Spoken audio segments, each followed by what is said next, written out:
Deposed Philippine President Ferdinand Marcos and more than 50 of his family and supporters are now at a U.S. Air Force base in Guam. The Pentagon says they were carried from the Philippines aboard 2 Air Force planes.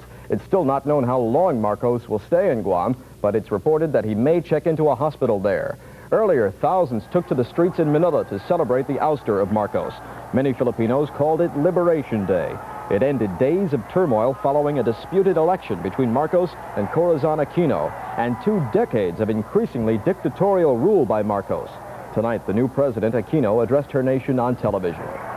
We are finally free, and we can be truly proud of the unprecedented way we achieved our freedom, with courage and with determination, and most important, in peace. Aquino took office after Marcos resigned following the advice of the Reagan administration. Details on that from Jacqueline Adams. Here we go. From the White House, Secretary of State Schultz announced the end of the Marcos regime and the beginning of the Aquino era. The president is pleased with the peaceful transition to a new government of the Philippines.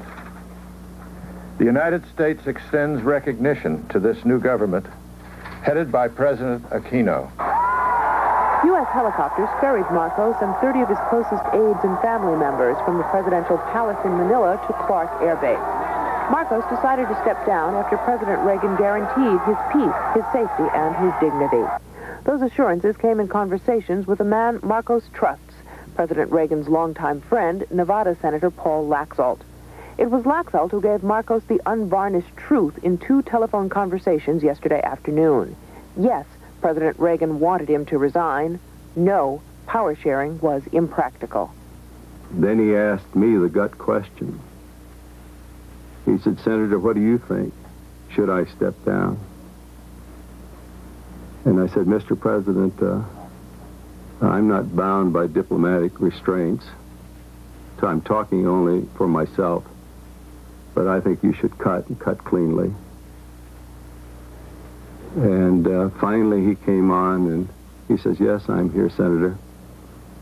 He says, "I'm so very, very disappointed." Aboard a U.S. military aircraft, Marcos and his entourage are now en route to Guam.